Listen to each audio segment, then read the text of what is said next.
Hi bosses! In this video, I am highlighting 7 US-based human rights and civil rights titans who have not so well-known roots in the Caribbean. Stay tuned.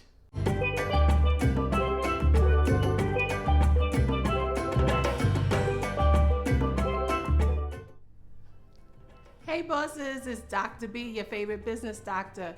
You know, recently I did a video on one of Durham, North Carolina's Black Wall Streets, namely the Hayti Business District.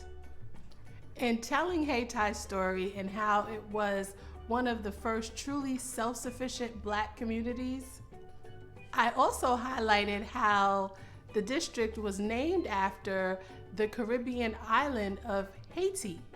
Then I started thinking about the role that Caribbean Americans and their descendants have played in shaping the values and ideals of this nation, as well as in forging a legacy of activism. I've seen some really cool videos about contemporary artists, actors, musicians who have roots in the Caribbean.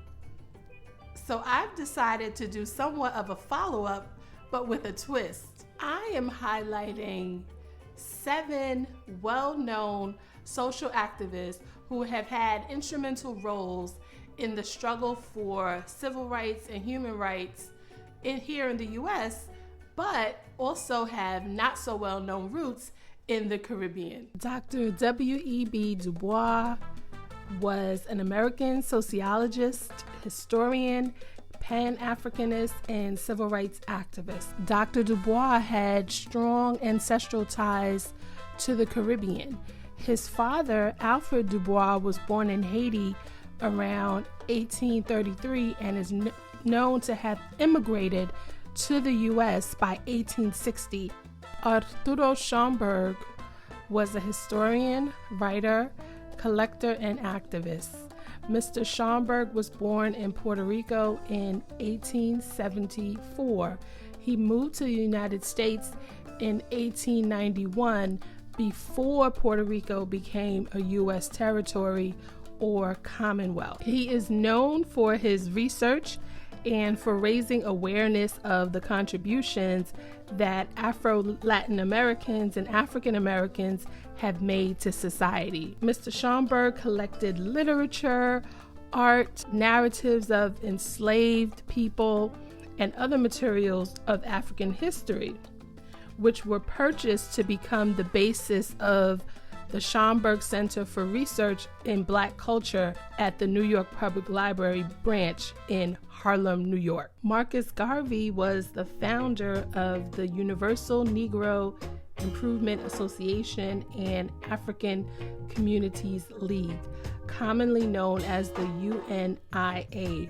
Believing that Black people needed to be financially independent, Garvey launched various businesses in the U.S. In 1919, he became president of the Black Star Line shipping and passenger company, designed to form a link between North America and Africa. He also created the very symbolic Pan-African flag.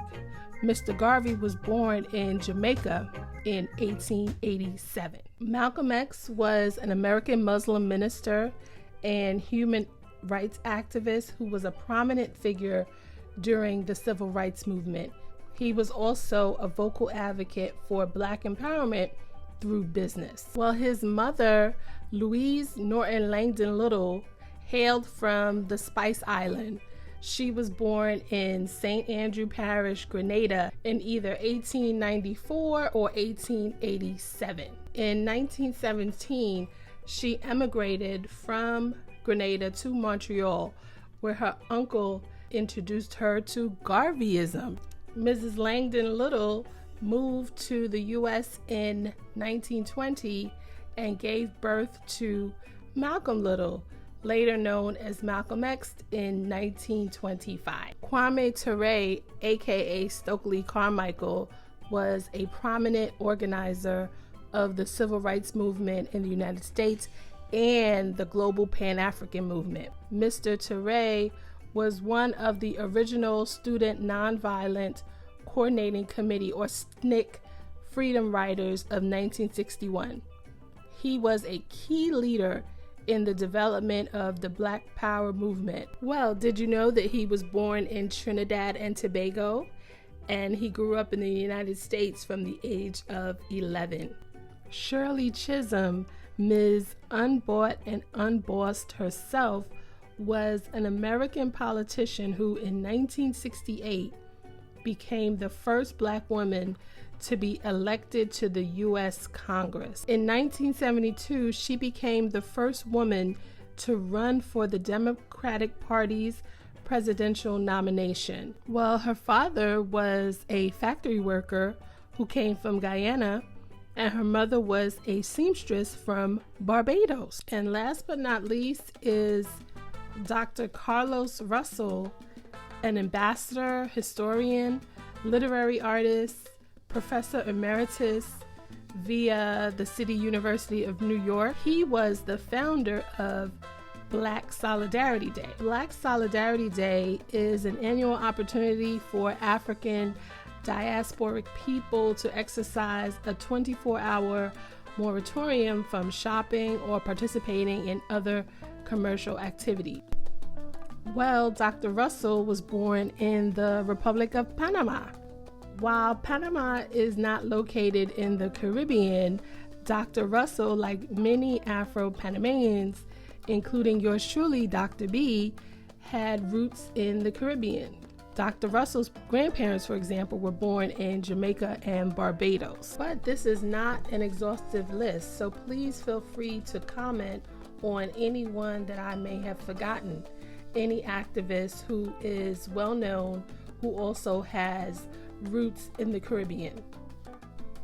Also, remember to like and subscribe, and please share. Thank you.